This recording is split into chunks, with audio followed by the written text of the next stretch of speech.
Hola, buenos días. Nosotros somos el equipo 2, conformado por Barrón Barbosa Dulce María, Rojas Galindo Arturo y Morales Mendoza Fátima Aurora, su servidora.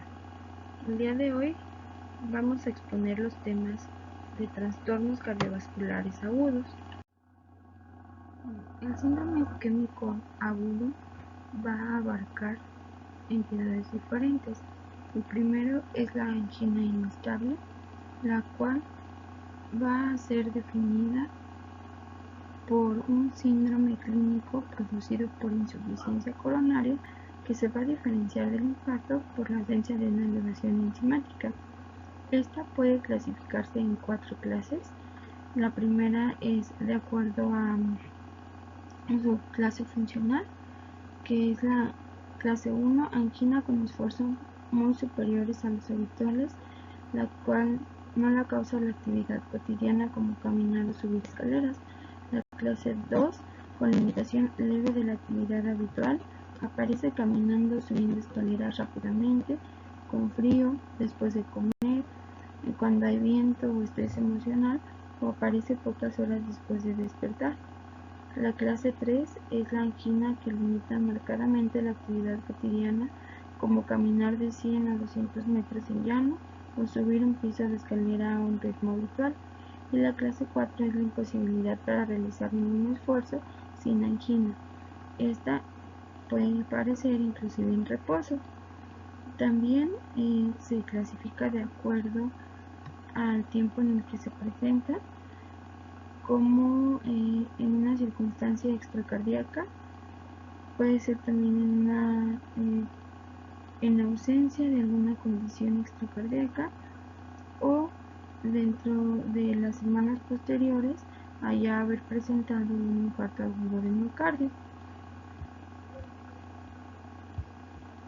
Tenemos también al infarto agudo de miocardio sin elevación del segmento ST, el cual va a estar definido por la presencia de angina prolongada con elevación enzimática y ausencia de desarrollo de supradesnivel sostenido del segmento ST o de ondas copatológicas en el electrocardiograma. Y por último tenemos el infarto agudo del miocardio, el cual va a estar definido o va a estar caracterizado más bien por la presencia de daño al miocardio detectado por la elevación de biomarcadores, y en un contexto de evidente isquemia miocárdica a través de la clínica. De igual forma, en vamos a tener algunas clasificaciones, las cuales vamos a presentar más adelante. En lo que concierne a la epidemiología, vamos a tener que en mi país las enfermedades isquémicas son la primera causa de mortalidad, y esta se ve comparando con otros países por 3 veces más, a razón de 28.1 contra 7.5 en pacientes de 45 años más. Tenemos también la presencia mayormente de la angina inestable en un 48.5% y en un 51% el infarto agudo del miocardio con elevación del ST. En cuanto a la mortalidad, tenemos que es 2 veces superior a los 4 años en pacientes con infarto agudo del miocardio sin elevación del ST, y bueno, en el instituto es la primera causa de atención cardiológica. Para las 3 entidades tenemos factores de riesgo en común. Algunos van a ser no modificables, como el sexo, y tenemos que en este caso van a predominar los eventos en hombres, la edad en mayores de 45 años, y en el caso de las mujeres se van a presentar posterior a los 55 años o en menopausia prematura sin terapia de reemplazo hormonal. La historia o los antecedentes familiares también son importantes, ya que se ha detectado que en hombres menores de 55 años o en mujeres menores de 65 años se presenta relacionado a un familiar con enfermedad cardíaca coronaria prematura. Tenemos factores modificables también muy importantes, tales como el sobrepeso y la obesidad, el sedentarismo, tabaquismo, la presión arterial alta, la diabetes mellitus y la dislipidemia. De igual forma, en cuanto a su fisiopatología, los tres eventos van a tener en común alguna vía, en este caso a través de la estimulación o el exceso de lípidos y algunos gatillos mencionaban pudiera ser la presencia de infecciones también y por ejemplo la inflamación, que son los principales, provocan un accidente de la placa de lípidos. Esta a su vez va a generar dos vías con la activación de agregación plaquetaria y la generación de trombina, las cuales pues van a generar como tal la formación de un trombo.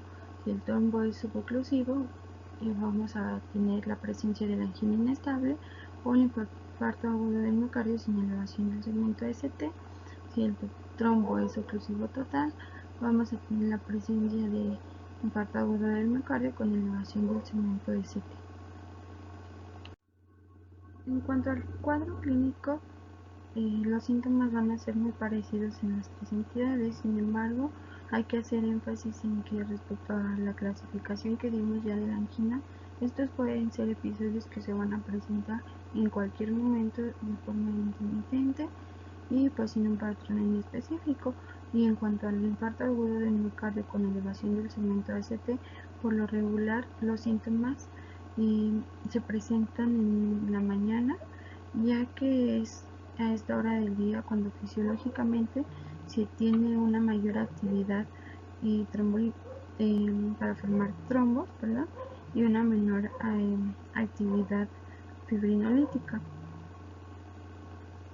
Y bueno, vamos a tener también la presencia de síntomas típicos, como son la sensación retroesternal de opresión o pesadez, la cual se puede irradiar al brazo izquierdo, que es lo común, por así decirlo, dolor opresivo persistente, síntomas asociados como diaforesis, náuseas, dolor abdominal, sudoración y síncope, y su duración suele ser mayor de 10 minutos.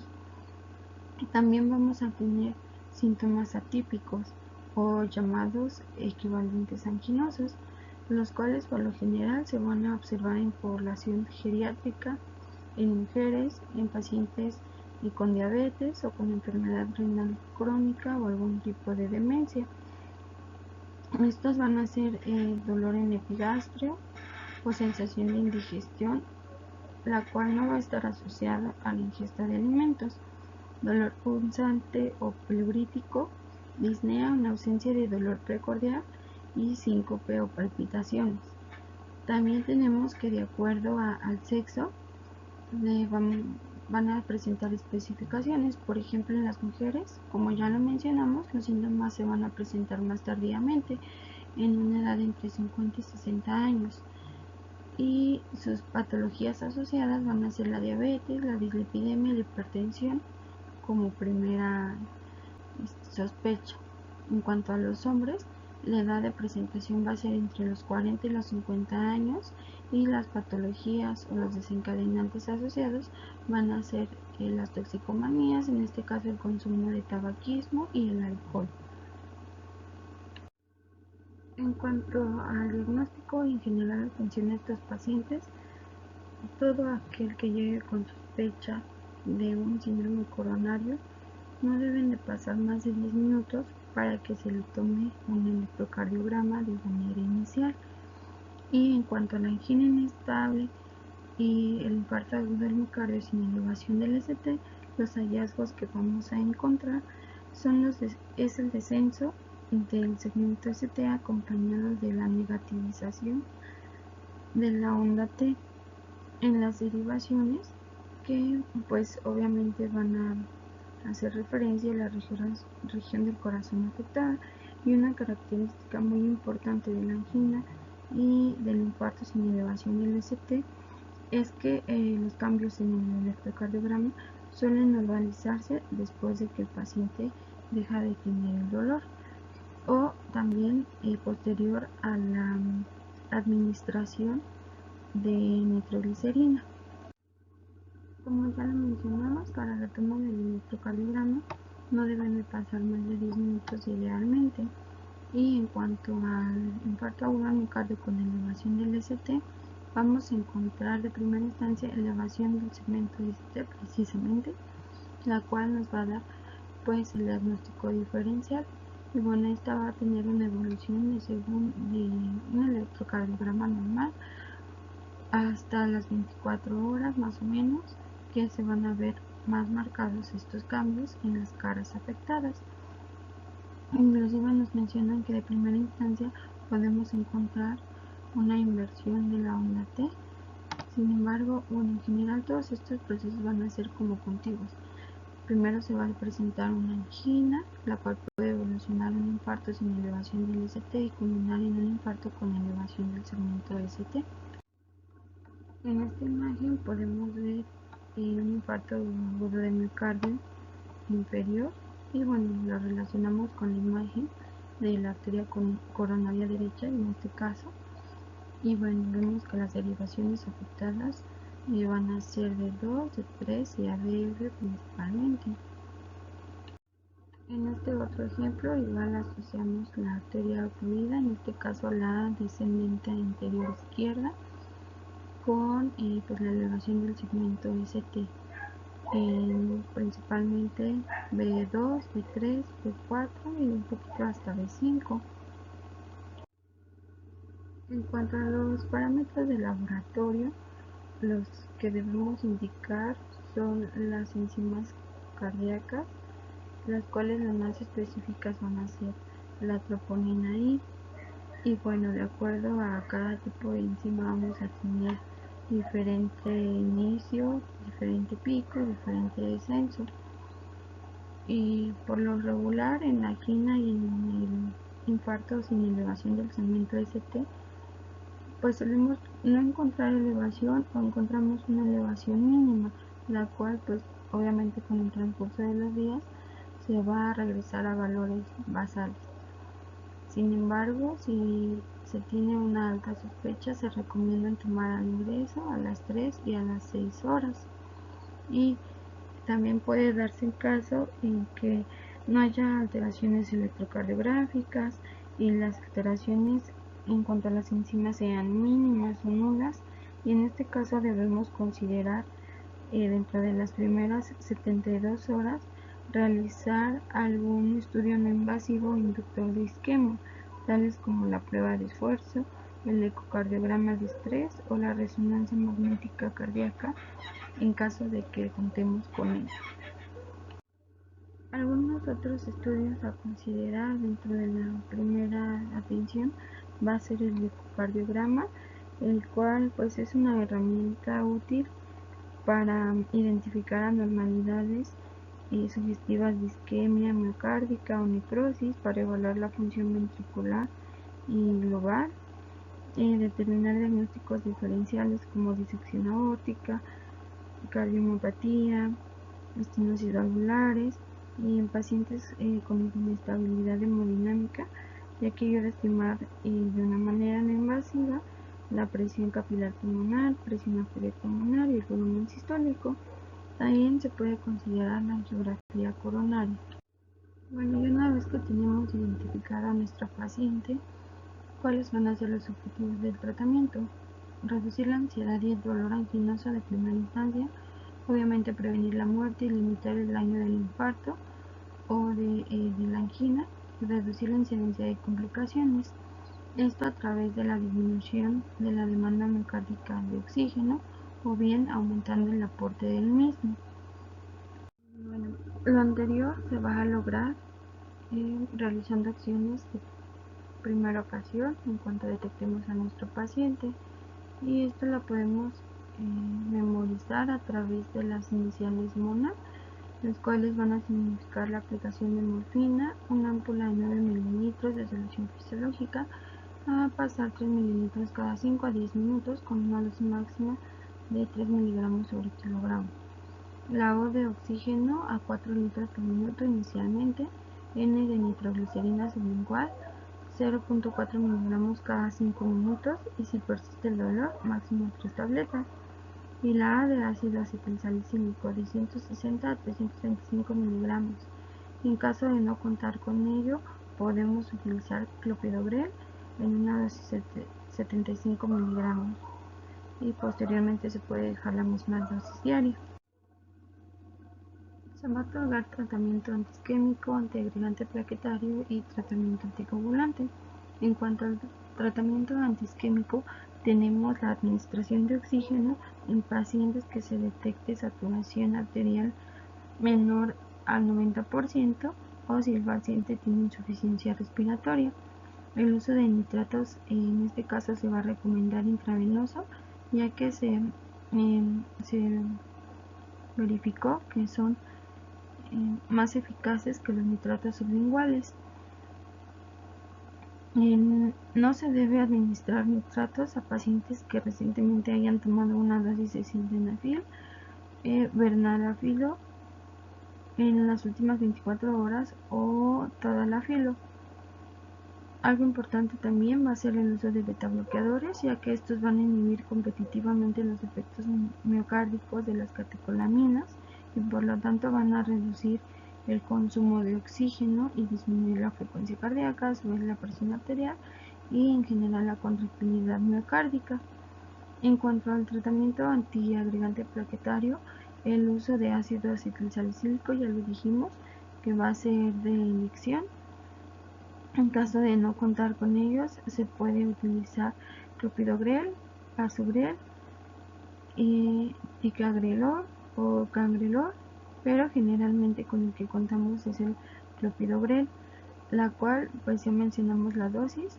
En las guías todavía se menciona una dosis de carga que es de 300 a 600 miligramos y la dosis de mantenimiento de 75 miligramos días.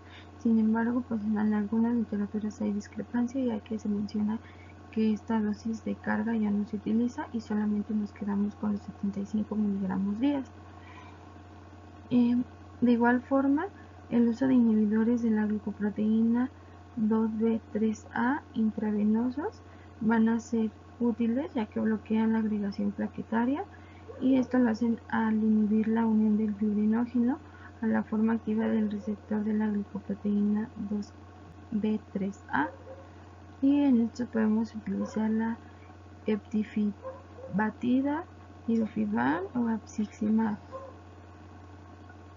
En cuanto al tratamiento anticoagulante, tenemos principalmente dos opciones, que es la enoxaparina, y esta se va a administrar 1 miligramo 2 veces al día por vía subcutánea y se va a ir reduciendo a 1 miligramo kilogramo una vez al día si la tasa de filtración glomerular es menor a 30 mililitros por minuto por 1.73 metros de superficie corporal.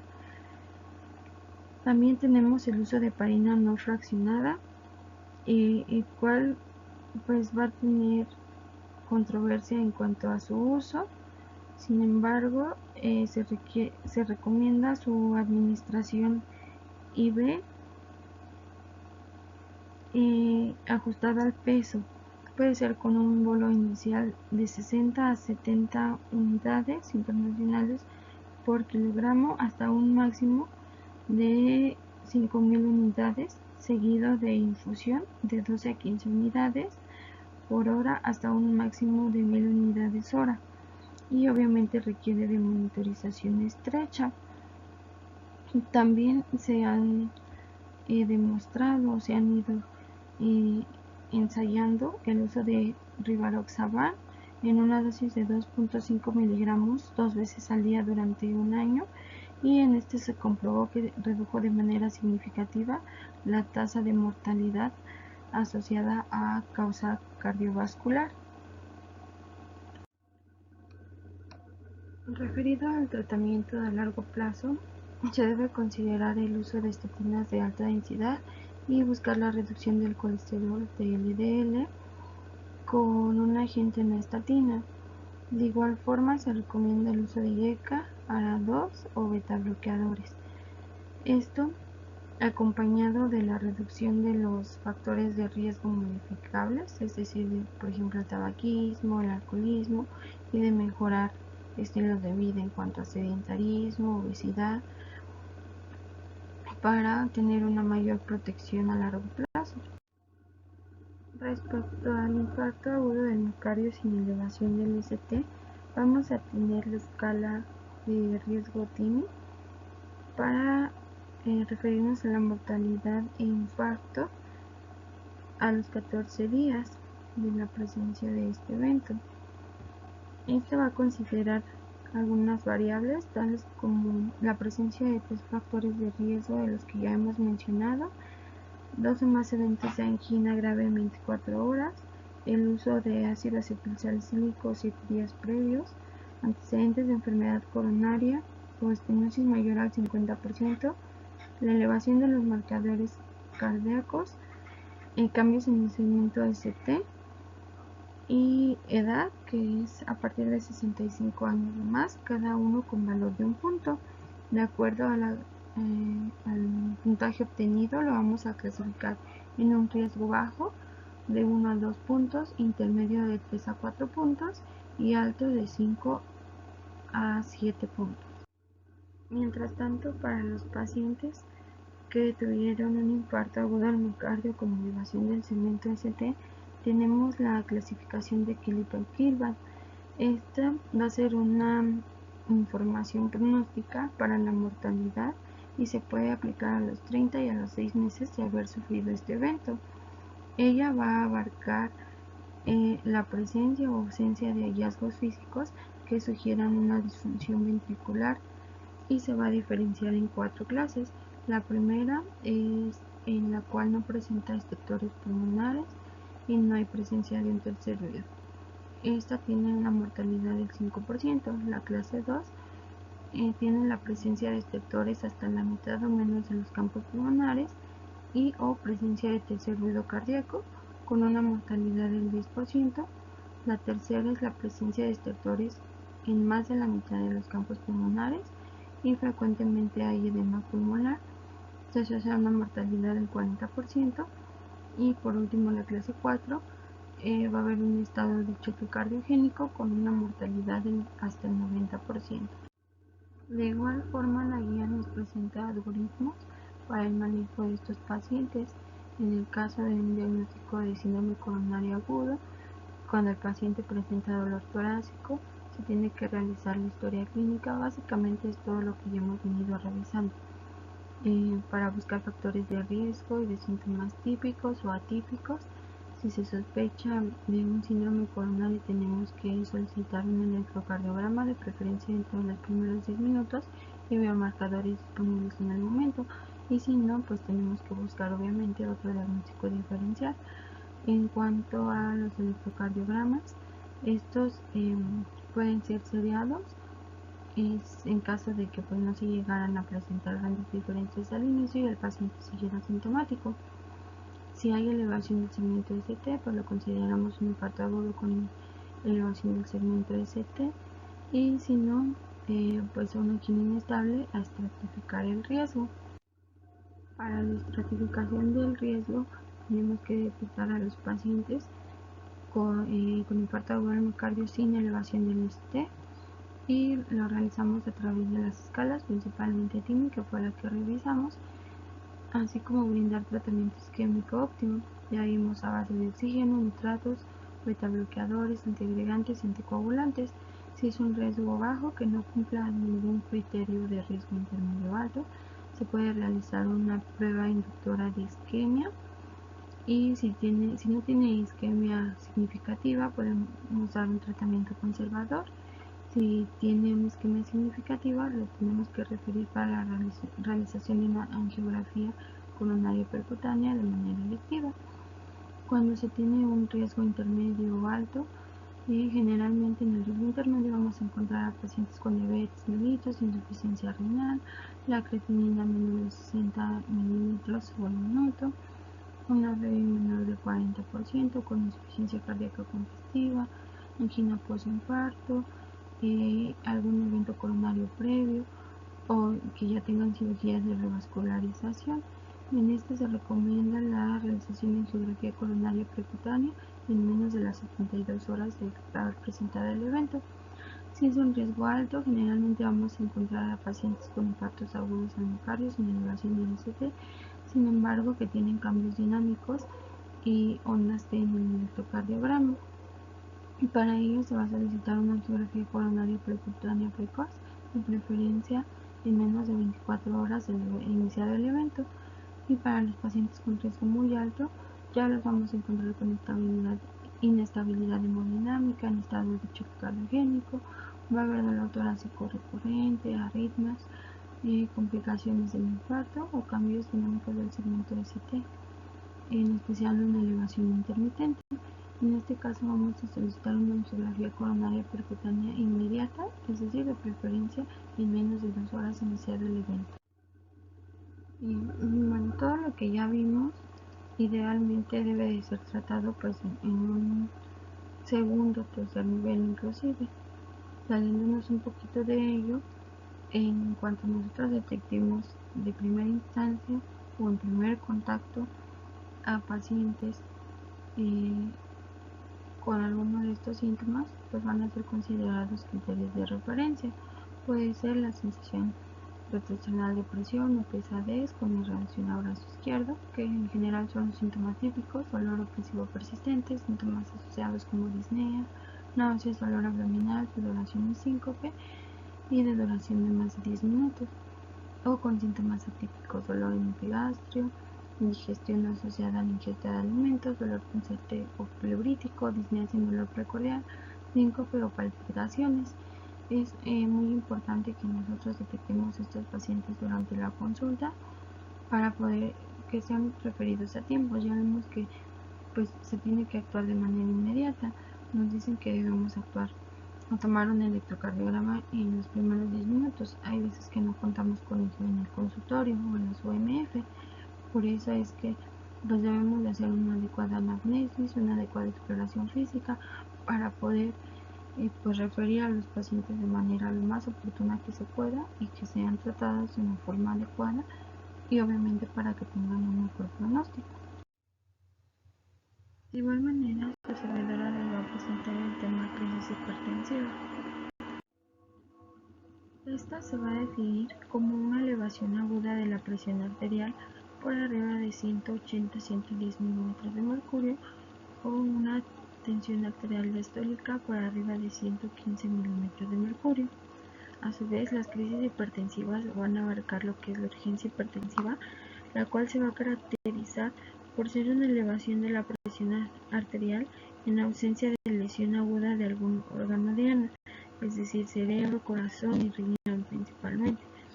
Esta alza de la TA puede cursar inclusive asintomática o con síntomas leves e inespecíficos, tales como cefalea moderada, por ejemplo. Por otro lado, tenemos la emergencia hipertensiva, la cual es una elevación de la presión arterial severa asociada a lesión a órgano, y esta puede ser aguda o progresiva.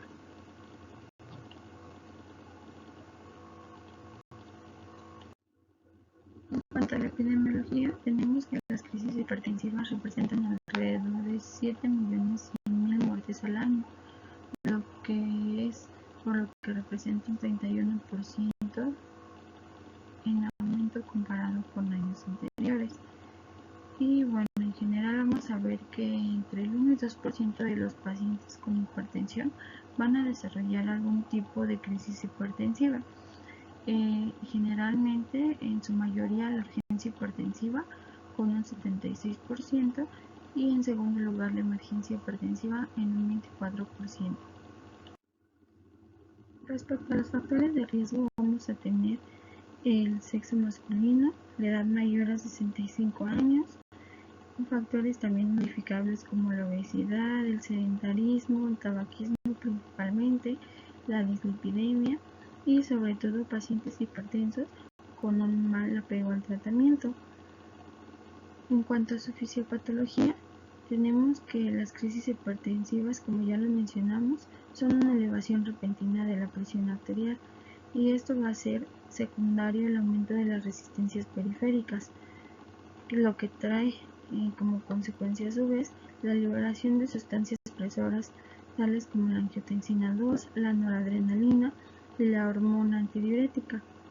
Todo ello va a conducir a un deterioro arteriolar por alteración del endotelio y la deposición de plaquetas y fibrina, perdiéndose así la autorregulación de la circulación, con lo cual se va a producir a su vez isquemia de los órganos periféricos, llamándose pues a todo este conjunto de fenómenos necrosis fibrinoide. Con ello se va a producir un círculo vicioso, ya que la necrosis fibrinoide conlleva un aumento de las resistencias periféricas y por lo tanto a un incremento de la presión arterial. Para hacer un adecuado diagnóstico es muy importante la anamnesis, en la cual se van a interrogar intencionalmente los antecedentes, sobre todo acerca de los fármacos que habitualmente consume el paciente, con la intención de buscar la causa de la crisis. Estos pueden ser vasoconstrictores nasales, anticonceptivos orales, esteroides o la retirada brusca de los medicamentos antihipertensivos. También la administración de AINES, antidepresivos, simpaticomiméticos, por ejemplo. Si el paciente ya es hipertenso, se debe preguntar sobre el apego al tratamiento y las medidas higiénico-dietéticas que él realiza. De igual forma, interrogar acerca de enfermedades previas, tales como el POC, diabetes, obesidad, glomerulopatías, y en el caso de las mujeres, pues los antecedentes ginecológicos también van a ser de importancia. Hay que hacer énfasis en el padecimiento actual. En cuanto a la expresión de la clínica, este puede abarcar muchas manifestaciones que van desde los pacientes que son asintomáticos hasta pues los que mueren de forma súbita a causa de un episodio de este tipo. Respecto a la exploración física, pues lo primero es corroborar la presión arterial, si se puede en decúbito y en bipedestación en ambos brazos, con el baumanómetro aneroide y de mercurio de preferencia, y pues con una técnica adecuada. La auscultación también es muy importante y detectar el pulso periférico, sobre todo con la intención de buscar datos de insuficiencia cardíaca, como soplos, arritmias, crepitantes pulmonares o bien también de disección aórtica. En cuanto a la exploración abdominal, debemos de buscar masas, soplos que pueden ponerse o sobreponerse, por ejemplo, en una disección aórtica. Vamos a explorar también las extremidades con la intención de buscar edemas y la existencia de la sincronía de los pulsos periféricos. Y en cuanto al estado neurológico, la exploración debe de ser lo más completa posible, incluyendo de preferencia fondos de ojo para comprobar o rechazar una afectación retiniana. Pues es importante también tomar en cuenta o no la realización de pruebas complementarias. Generalmente estas pruebas complementarias son el electrocardiograma. Podemos también pedir un hemograma completo conforme a la leucocitaria, también algún dato en la bioquímica, tales como glucosa, urea, creatinina, electrolitos séricos, y no dejar de lado sobre todo enzimas cardíacas, CK, CKMB, DHL, si es que se dispone de ellos en el momento. Cuando se sospecha ya de algún tipo de emergencia, pues vamos a solicitar estudios más específicos que abordaremos más adelante. Obviamente la toma de TA es lo más importante y lo que nos va a dar pauta al tratamiento, incluyendo pues todo lo que ya mencionamos de la exploración, el interrogatorio. ¿Sale? Cuando nosotros detectemos una elevación aguda, ya sea de la presión sistólica o diastólica, vamos a preguntarnos si hay signos o síntomas de lesión aguda de algún órgano diana. Si es que están ausentes, podemos catalogarlo como una urgencia hipertensiva. Estos episodios suelen requerir manejo ambulatorio, el tratamiento puede ser vía oral y el descenso va a ser progresivo de la presión arterial. Mientras tanto, cuando hay lesión a un órgano diana, se va a considerar una emergencia hipertensiva. Estas suelen requerir por lo general ingreso hospitalario, tratamiento vía parenteral y vamos a tener un descenso breve de la presión arterial con monitorización intensiva.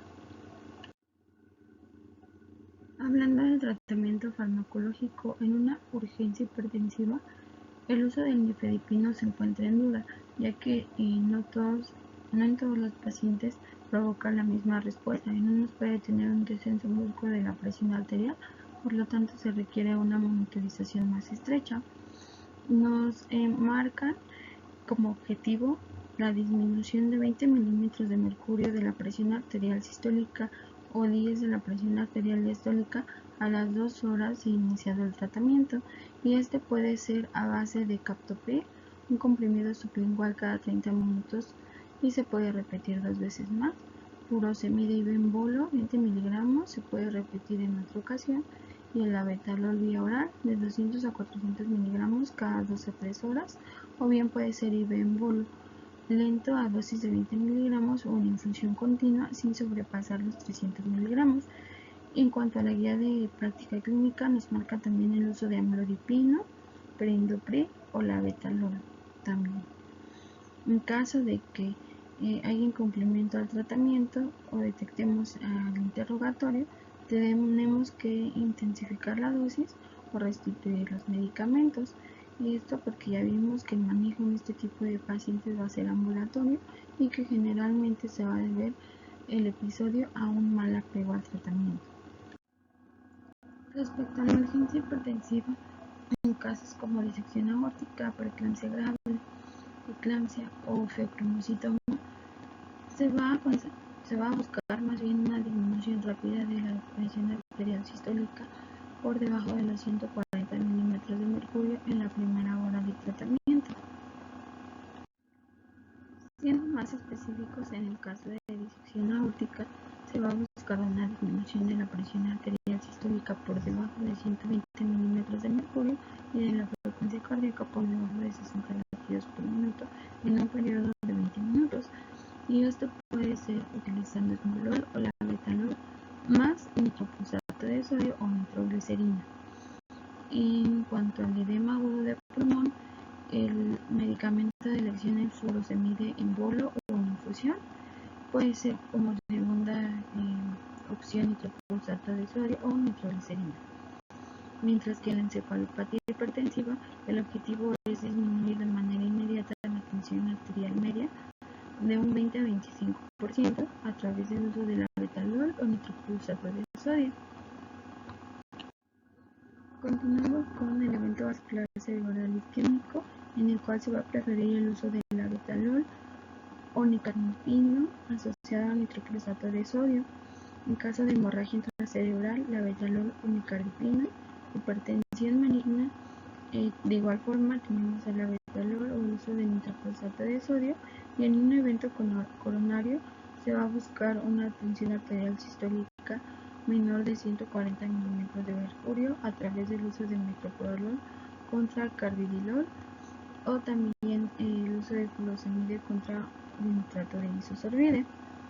Tenemos otras situaciones también especiales, como puede ser el caso de intoxicación por cocaína o anfetaminas, en el cual el tratamiento de elección van a ser las benzodiazepinas, puede ser la fentolamina, cartipino, nitroprusato de sodio, o bien en caso de que no haya ninguno de estos, la clonidina.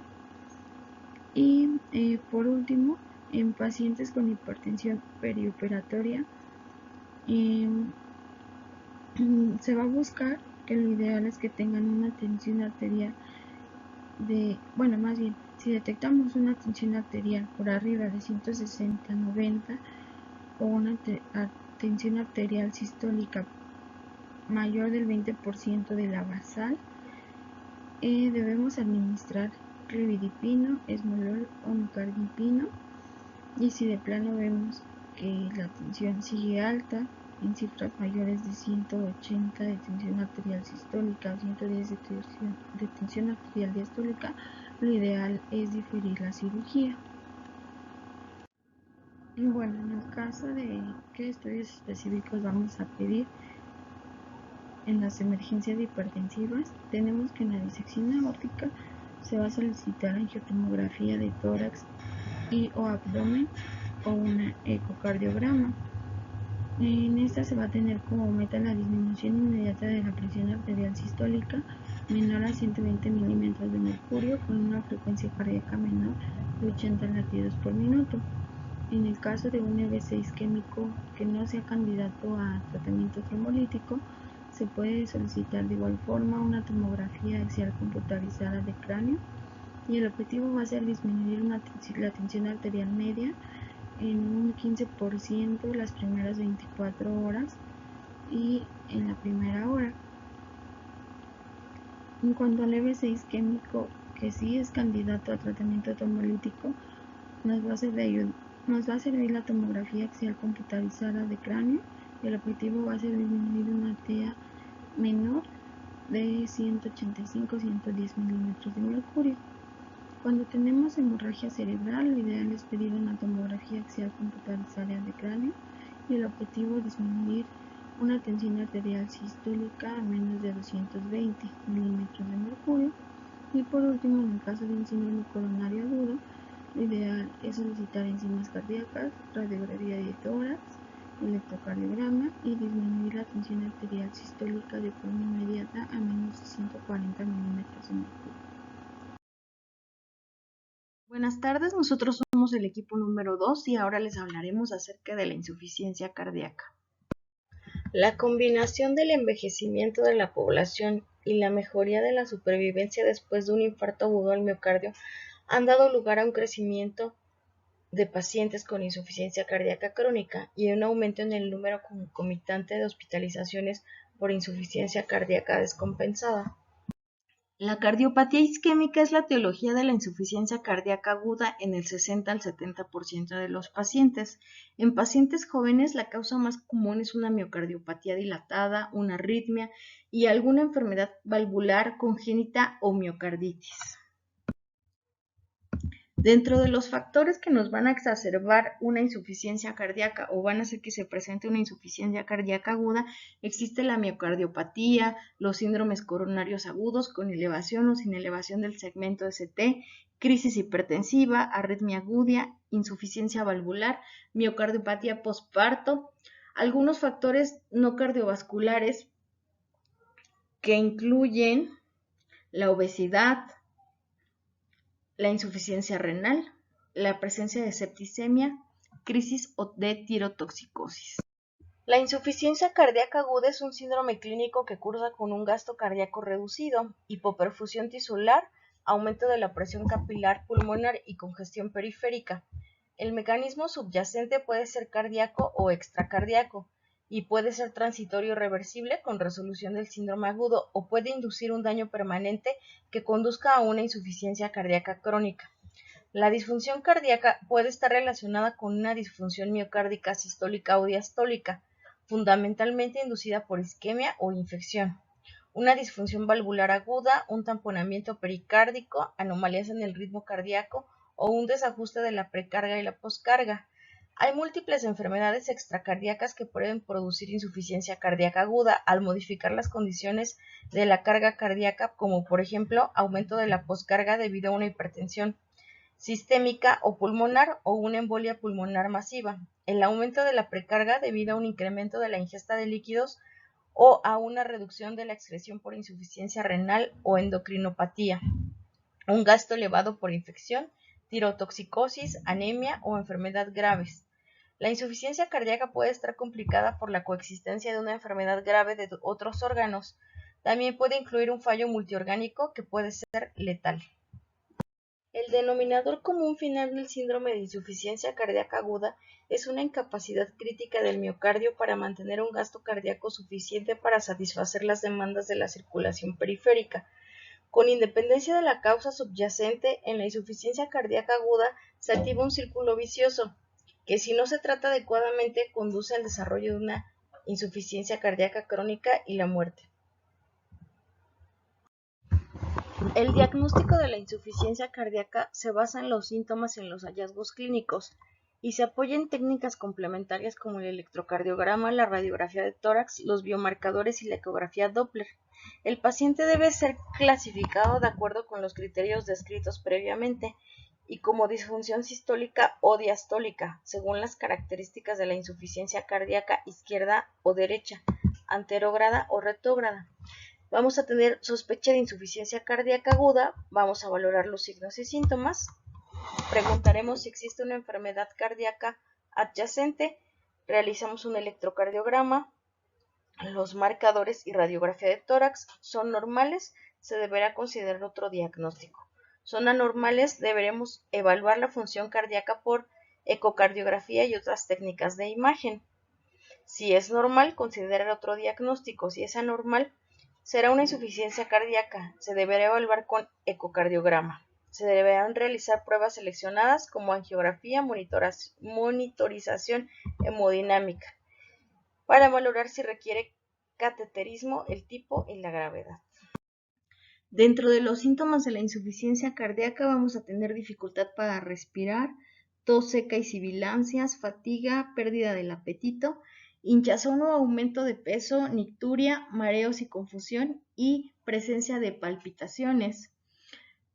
No siempre todas las insuficiencias cardíacas van a ser igual. Hay síntomas leves que no cumplen los criterios de shock cardiogénico, edema pulmonar o crisis hipertensiva. La presencia de insuficiencia cardíaca aguda por una crisis hipertensiva se va a acompañar de presión arterial aumentada, función ventricular izquierda relativamente preservada, con radiografía de tórax compatible con un edema agudo de pulmón.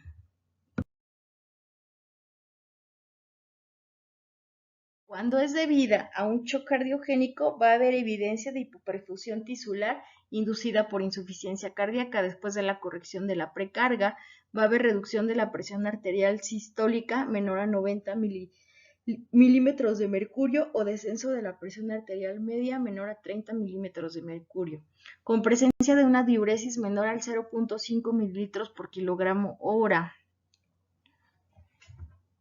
La insuficiencia cardíaca por alto gasto va a tener un gasto cardíaco elevado, una frecuencia cardíaca alta, extremidades calientes, congestión pulmonar y presión arterial baja.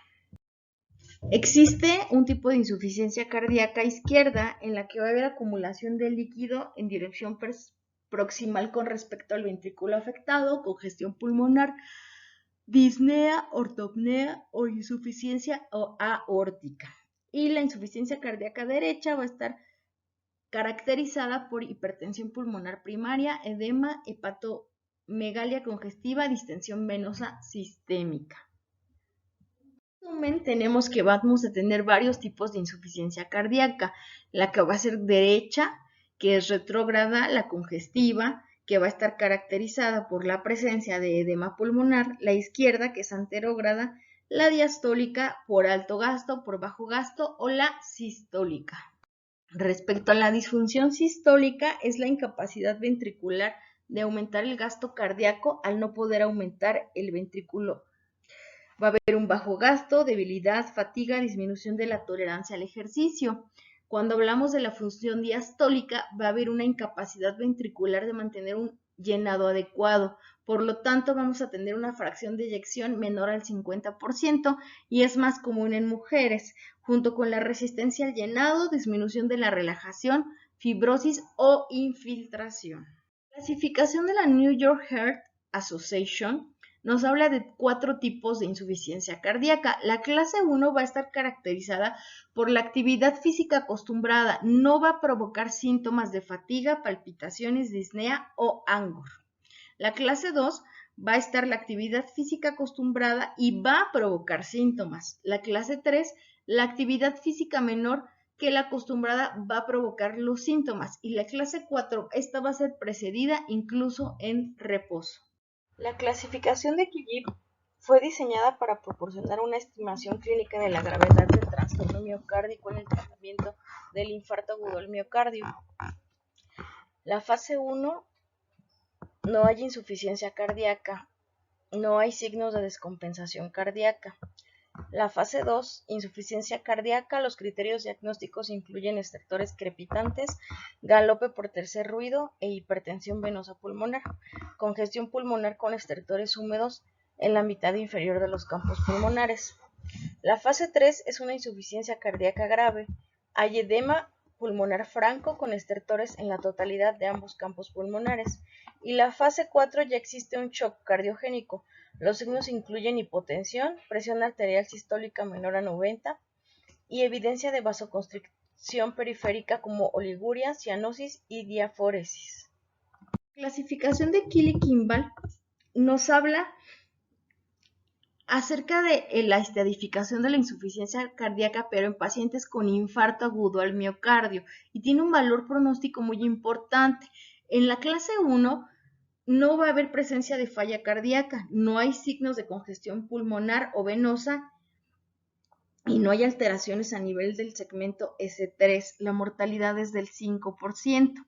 En la clase 2, la falla cardíaca va a estar presente en pacientes con insuficiencia cardíaca moderada que se manifiesta por estertores en ambas bases pulmonares, presencia de un tercer ruido, taquipnea o insuficiencia cardíaca derecha. La mortalidad va a ser del 10%. En la clase 3 va a haber edema pulmonar, presencia de insuficiencia cardíaca intensa y edema pulmonar del 40%. Y en la 4 va a haber un choque cardiogénico, aparición de síntomas de choque cardiogénico con una presión sistólica menor al 90 milímetros de mercurio y signos de vasoconstricción y cianosis, confusión mental y oliguria. La mortalidad es del 90%.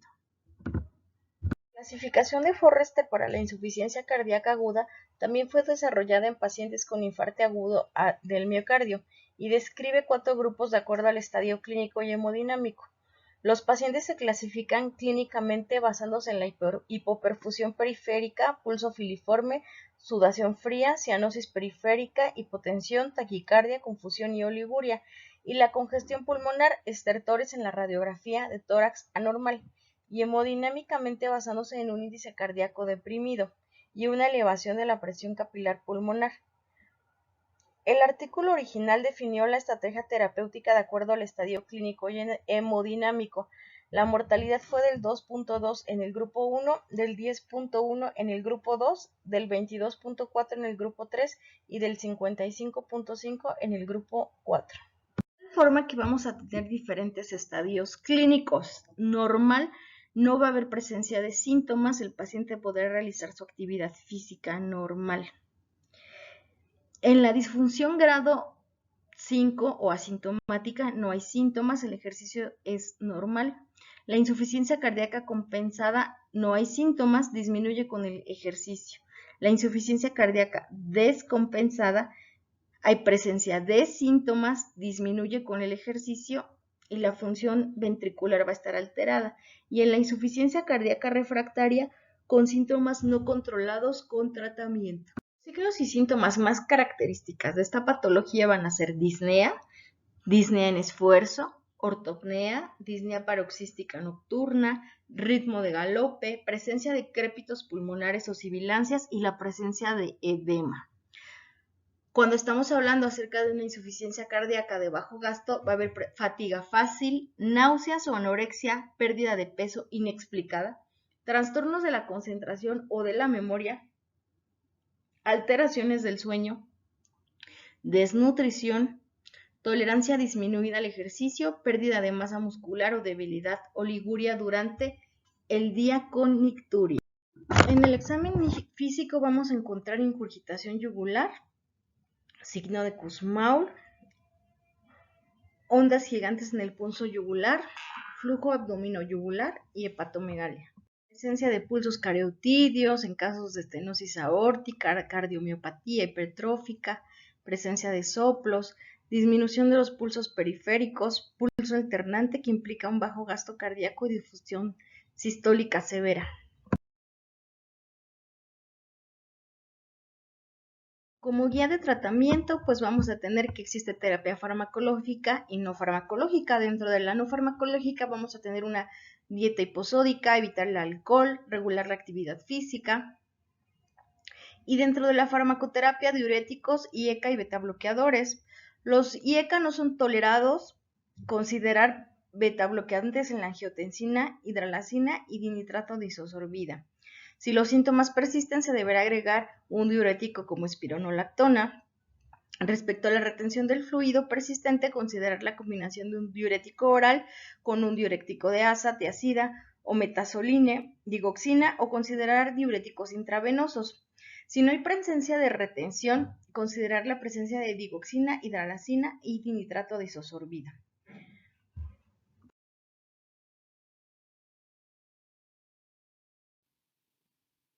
Buenas tardes compañeros, soy Arturo Rojas Galindo, R1 de Medicina Familiar.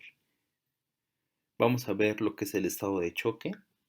El estado de choque es la incapacidad aguda del aparato circulatorio para aportar a los tejidos la cantidad de sangre que requieren en cada momento, originando una inadecuada perfusión tisular y una disminución drástica por debajo de los mínimos necesarios para la vida del aporte de oxígeno y de nutrientes a la célula.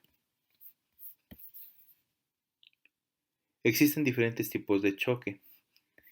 Aquí podemos observar en la diapositiva las cuatro clasificaciones del estado de choque. Desde el punto de vista, esta clasificación es fisiopatológica. En la primera parte tenemos al choque hipovolémico, que es la disminución del contenido vascular, ya sea por pérdidas o por acumulación de líquido en el tercer espacio. Las causas más frecuentes van a ser la hemorragia, vómitos, diarrea y quemaduras. En el choque cardiogénico es secundario a la existencia de un fallo miocárdico intrínseco. Sus causas más frecuentes son el infarto agudo de miocardio, la miocarditis, una insuficiencia valvular aguda o las arritmias. En el estado de choque obstructivo es consecuencia por un fallo miocárdico extrínseco, por ejemplo, la tromboembolia pulmonar, el taponamiento cardíaco y el neumotórax. Atención, son las causas más representativas de este tipo de choque. Por último, tenemos el choque distributivo o vasogénico. Aquí va a haber una alteración entre el continente y el contenido vasculares por vasodilatación. Las causas más frecuentes son el choque séptico y el anafiláctico. La sepsis es un síndrome originado por una respuesta inflamatoria exagerada del organismo después de la exposición a un microorganismo o a sus toxinas. Uno de los aspectos que también debemos valorar es el síndrome de respuesta inflamatoria, que es el conjunto de fenómenos clínicos y fisiológicos secundarios a la activación general del sistema inmunitario, independientemente de la causa que lo origine. Para ello se van a tomar diferentes aspectos clínicos, desde la temperatura, la frecuencia cardíaca, la hiperventilación y también a través del diagnóstico por laboratorio, a través de la leucocitosis. Esa tiene que ser mayor a 12.000. La sepsis, como consecuencia de una infección, va a ser tanto vírica como fúngica o parasitaria. La sepsis grave va a cursar con hipotensión, signos de hipoperfusión periférica o disfunción aguda orgánica.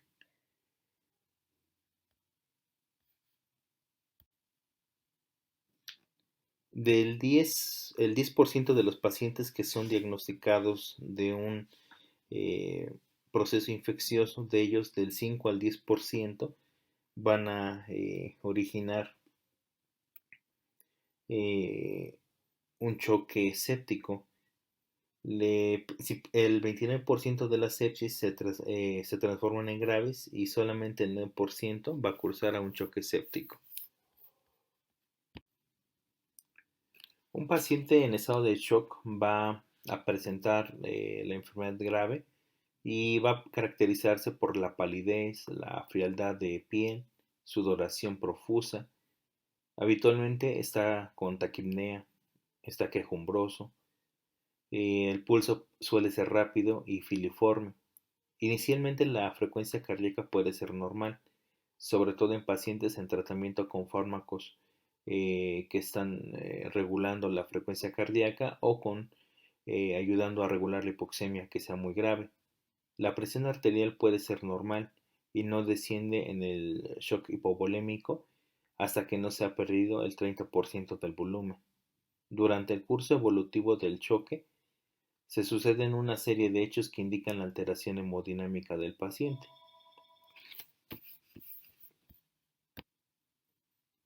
El primero de ellos es la taquicardia. Esa suele ser mayor a 100 latidos por minuto, excepto cuando el choque sea obviamente de origen cardiogénico. El cociente entre la frecuencia cardíaca y la presión arterial sistólica, que lo normal es de 0.8, parece ser un buen indicador de choque. La presión arterial sistólica inferior a 90 milímetros de mercurio o un descenso mayor de 30 milímetros de mercurio respecto a valores basales y que esos sean previos, ese criterio guía que generalmente alerta sobre la situación de choque. Si bien hay que tener presente que en los estados iniciales la presión arterial puede ser normal. Otra de las características va a ser la oliguria, y esta se va a definir como la emisión de orina en cantidad inferior a 500 mililitros en 24 horas o inferior a 35 mililitros por hora. La acidosis metabólica en las fases precoces del choque. Puede haber alcalosis respiratoria debido a la hiperventilación. La presión venosa central va a estar disminuida, excepto cuando también el choque sea cardiogénico. Existen una serie de síntomas y signos que son comunes a todos los tipos de choque, como la hipotensión, oliguria, frialdad cutánea y la sudoración, alteración del estado de conciencia y la acidosis metabólica. Sin embargo, hay otros que pueden sugerir orientar acerca de su etiología. Es importante el reconocimiento precoz del choque, ya que su reversibilidad y por tanto su movilidad dependen del estado evolutivo en que se encuentre en el momento del diagnóstico. Aquí podemos distinguir esos estadios. Estadio 1 o choque compensado. Los síntomas son escasos, con perfusión de los órganos vitales conservado gracias al mantenimiento de la presión arterial. Generalmente el tratamiento es efectivo en este estadio. El estadio 2 o el choque descompensado se caracteriza por el desarrollo de manifestaciones neurológicas y cardíacas a través de la oliguria y la hipotensión. Una actitud terapéutica enérgica es capaz de evitar que sea irreversible este cuadro. Por último, tenemos el choque irreversible. Aquí es cuando se presenta la falla multiorgánica y puede ocurrir ya la muerte celular. Los objetivos terapéuticos en las primeras 6 horas son vitales. Aquí principalmente va dirigido a mantener la presión arterial sistólica mayor a 90 milímetros de mercurio o la presión arterial media igual o superior a 65 milímetros de mercurio. Si se supone de un registro automático no invasivo de la presión arterial, este parámetro va a ser mucho más estable y menos influenciado por los artefactos de medición. La presión venosa central tiene que estar entre 8 y 12 centímetros de agua, mantener la diuresis superior a 1 mililitro por kilogramo hora, corregir la acidosis metabólica, conseguir la presión parcial de oxígeno superior a 60 milímetros de mercurio, idealmente con una saturación venosa central igual o mayor a 70% o una saturación venosa mixta igual o superior al 65%. Y tratar, en medida de lo posible, la causa que originó la situación de choque. Dentro de las medidas generales, la colocación del paciente en decúbito supino y con las piernas elevadas en el caso de choque hipovolémico, canalizar una o idealmente 2 vías venosas periféricas con un French mayor a 14 o preferentemente iniciar una perfusión con suero fisiológico a un ritmo de 7 gotas por minuto. Si no se puede canalizar una vena periférica, debe intentarse una vía venosa central. El monitoreo debe ser obviamente continuo. tiene que tener la sonda Foley para medir la diuresis y la medición horaria de la presión venosa central. Normalmente puede mantenerse con analgesia. El tratamiento de reanimación, pues aquí va a iniciar desde el soporte respiratorio. Si el paciente no requiere intubación endotraqueal, se administra oxígeno a alto flujo mediante mascarilla o para mantener la presión parcial del CO2. También la frecuencia respiratoria tiene que ser superior o inferior a 30 cuando vemos que no está mejorando o está utilizando los músculos accesorios, tenemos que cambiar de vía o incluso pensar en la intubación. Una parte controversial es precisamente la infusión de líquidos. Inicialmente la reanimación se va a realizar con la administración de fluidos y pues, se pueden iniciar tanto con soluciones cristaloides como salinas, así como coloides. En cuanto a los trastornos de ritmo, constituyen un problema frecuente de la asistencia en urgencias. Su forma de presentación puede variar desde una normalidad electrocardiográfica detectada casualmente en un paciente asintomático hasta una emergencia médica. Su carácter potencialmente letal y su frecuente repercusión hemodinámica hacen que sea necesario establecer un diagnóstico y un tratamiento precoz.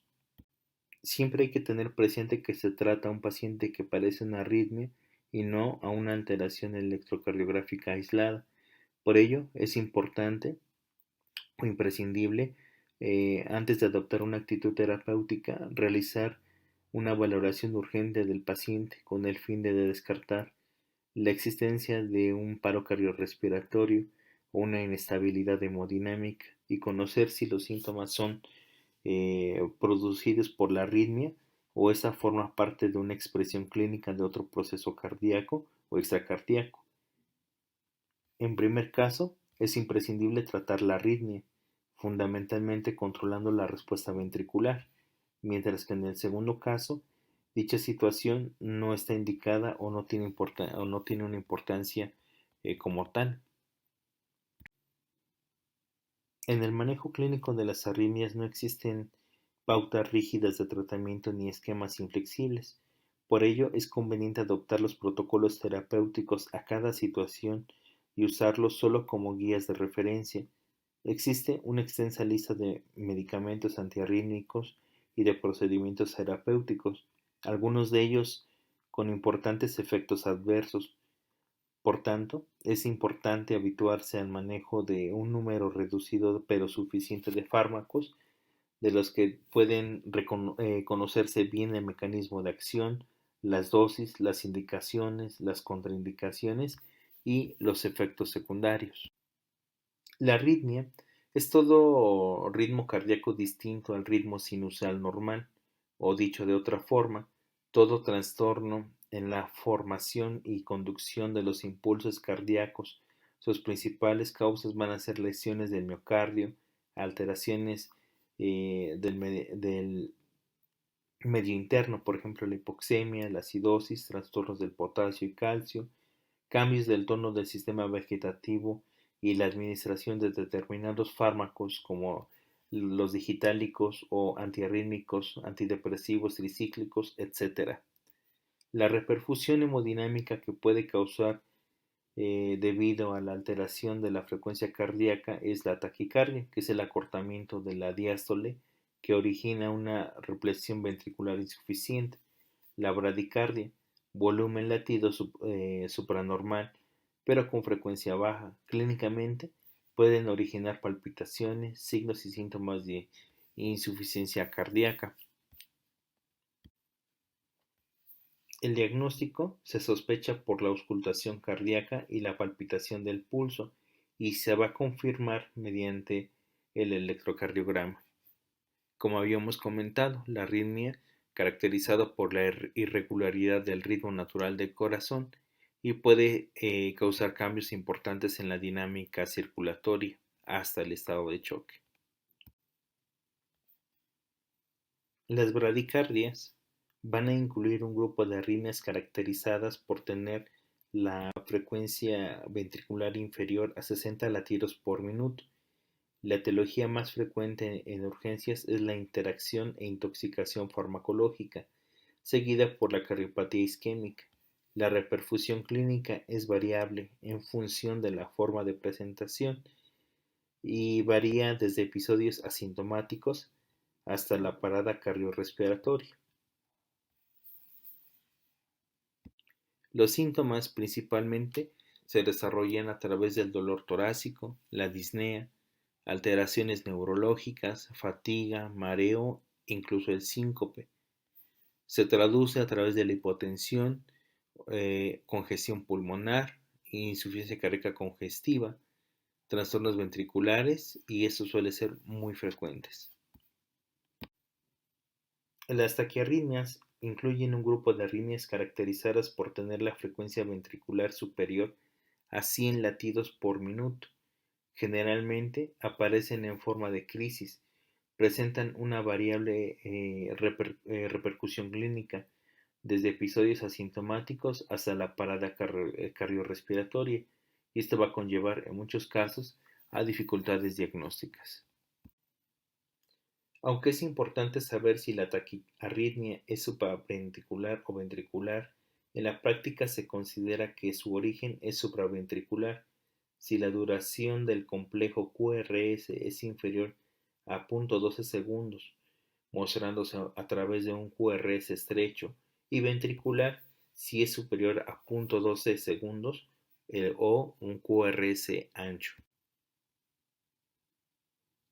Los síntomas de la taquicardia se caracterizan por el mareo, la disnea, pulso rápido, palpitaciones, dolor torácico, el síncope o una debilidad súbita y también el vértigo.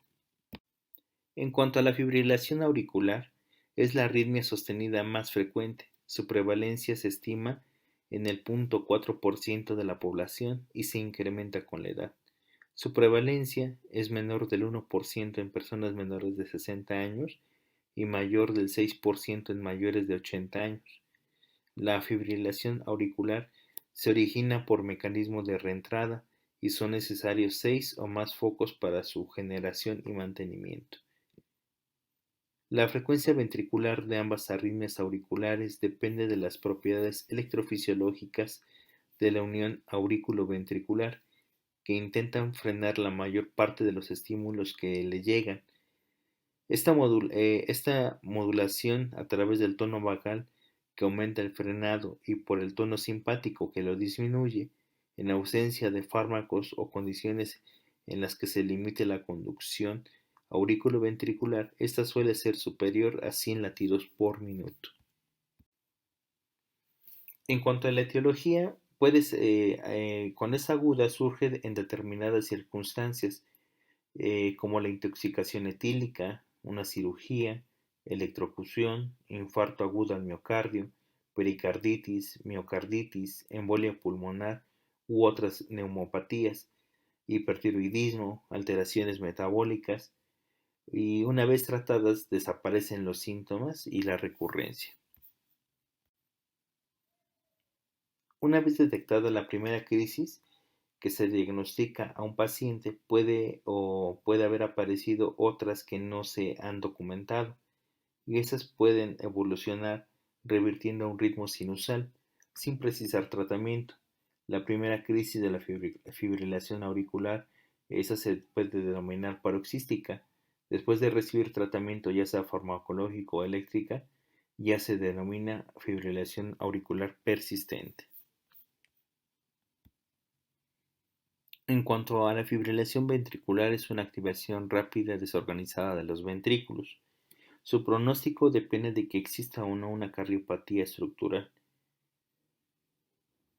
En el electrocardiograma, los latidos precoces que se intercalan sobre el ritmo de base, los complejos QRS tienen una duración superior a 0.12 segundos, con una morfología de bloqueo de rama. No están precedidos de la onda P, aunque a veces pueden seguir de onda P', y esta suele ser retrógrada. El intervalo de acoplamiento es constante para las contracciones ventriculares prematuras del mismo foco. Como el resto de las extrasístoles, pueden aparecer aisladas, acopladas, Estas últimas son más graves, ya que aparecen durante la fase vulnerable de la repolarización del latido que le precede y pueden originar taquicardia o fibrilación ventricular.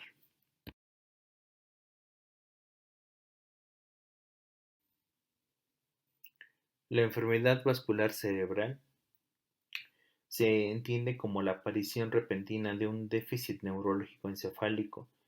Este suele ser focal, causado por una enfermedad vascular, en el mismo sentido que se utiliza el término ictus cerebral, por su similitud del inglés. Es la enfermedad neurológica más frecuente, con una incidencia de 200 casos por cada 100.000 habitantes. Su elevada mortalidad en los primeros 3 meses, la gran cantidad de secuelas que ocasiona y el estrecho margen de tiempo de que se dispone para influir significativamente en la evolución de esta enfermedad han propiciado la adopción de varias medidas, desde un código encaminadas a la disminución de esa gran carga sanitaria.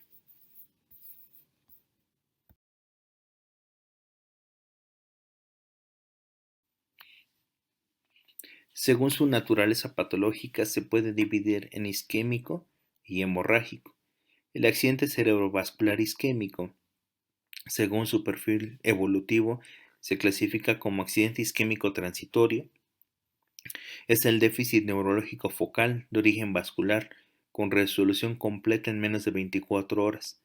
Actualmente hay autores que lo limitan a 1 hora, ya que en las pruebas de imagen se constata lesión cerebral isquémica en el 15 al 40% de los casos, sobre todo cuando la duración es más prolongada. La importancia de su reconocimiento estriba en que constituye la señal de alarma de una enfermedad vascular que es necesario investigar. El infarto cerebral es un déficit vascular isquémico en el que los síntomas neurológicos persisten más de 24 horas. En función de su presentación inicial se clasifica en infarto cerebral estable, infarto cerebral progresivo o un déficit neurológico isquémico reversible. El accidente cerebrovascular isquémico suele ser cardioembólico o aterotrombótico, o puede ser un accidente isquémico transitorio o un infarto cerebral. ¿Cómo vamos a poderlo diferenciar? Esa precisión es necesaria porque de ella se derivan las conductas terapéuticas diferentes, si bien la clínica es solo orientativa y son los datos complementarios los que revelan la respuesta. La aplicación de los criterios debe ser estricta para no correr el riesgo de considerar vasculares signos o síntomas poco específicos.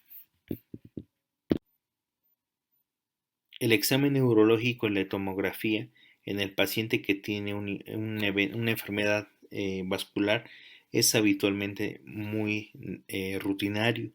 El diagnóstico diferencial hay que establecerlo en las crisis hospitalarias, la migraña acompañada de los procesos expansivos intracraneales, los aneurismas, la encefalopatía hipertensiva, la hipoglucemia, entre otros procesos. Las manifestaciones clínicas del infarto cerebral establecidos según el territorio afectado se reflejan en esta imagen. Sin embargo, es más interesante conocer su naturaleza cardioembólica o aterotrombótica que su localización precisa, puesto que de esta, salvo en el caso de los infartos cerebelosos, no se deriva ninguna actitud terapéutica práctica.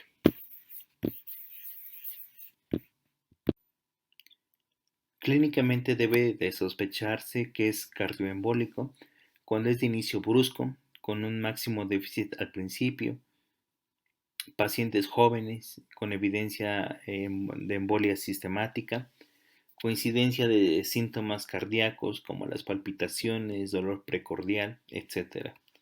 Conocimiento de una cardiopatía valvular o no.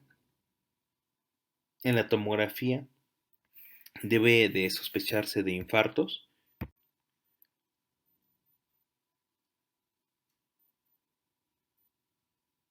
cuando la localización es de localización cortical, el El 75% de los émbolos de origen cardíaco se alojan en la arteria cerebral media y un 20% es lanzado al territorio vértebro-basilar.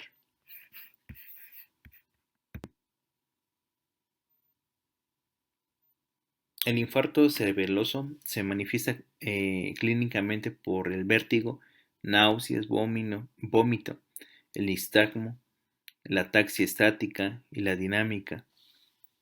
Por último, y dentro de la patología isquémica, se consideran los llamados infartos lacunares. Estos pequeños infartos se manifiestan por unos síndromes característicos, como la hemiparesia motora, la hemiparesia atáxica, la disartria. Menos característicos son las alteraciones visuales. Aquí la tomografía incluso puede ser normal al principio, pero suele modificarse rápidamente.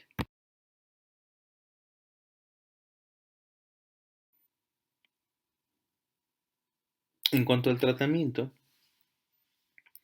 aquí es importante las medidas generales. El principio importante de la medicina es no causar más daño. Eso es importante en la enfermedad, ya que la adopción de medidas inadecuadas puede agravar el déficit neurológico o sus secuelas.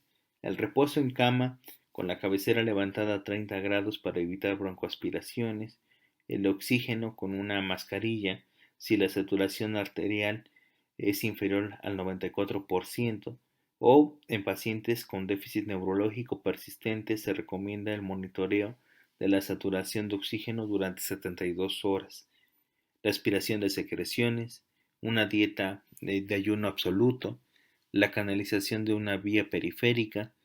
Si el paciente no controla esfínteres, se coloca preferentemente un sondaje vesical, medidas antiescara, tratamiento de los factores de riesgo y trastornos metabólicos como diabetes mellitus o la hipertensión arterial. Tiene que continuar con su medicación habitual que tenía.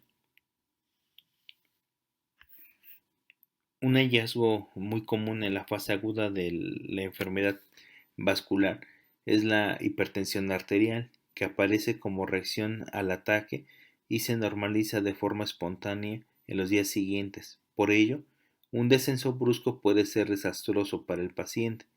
La presión arterial debe mantenerse moderadamente alta para asegurar la adecuada perfusión del área isquémica y la zona encefálica que rodea a los hematomas que pudieran presentarse, ya que en esas zonas, al perderse la autorregulación, el flujo sanguíneo depende de la presión de perfusión. Inicialmente no se tratan presiones arteriales de 180 a 230, cuando en el accidente cerebral es isquémico, excepto que el paciente sea con antecedentes de trombos, y en esa situación en la que deben de mantenerse por debajo de esta TA, ya que suelen controlarse con las medidas generales expuestas anteriormente. Si la presión arterial se mantiene en el límite de 60 minutos después de la primera toma, y si la presión arterial sistólica es superior a 170 milímetros de mercurio en la enfermedad cerebral vascular hemorrágica, se inicia un tratamiento hipotensor por vía oral si es posible. Si no es posible la vía oral, o si la presión arterial es superior a 230 sobre 120 milímetros de mercurio en dos lecturas separadas de 5 minutos, se requiere un tratamiento hipotensor urgente por vía intravenosa. Idealmente se utiliza el abetalol para manejar la presión arterial cuando la presión arterial es superior a 170 o 230 milímetros de mercurio. Las medidas antiedema cerebral deben de aplicarse ante signos y síntomas de hipertensión intracraneal o cuando existen datos clínicos de una herniación cerebral, cuando hay aumento del grado del coma, independientemente de que el accidente cerebral vascular sea hemorrágico o sea isquémico. El tratamiento se basa en la administración de diuréticos osmóticos. Los corticoides no están indicados en las primeras horas.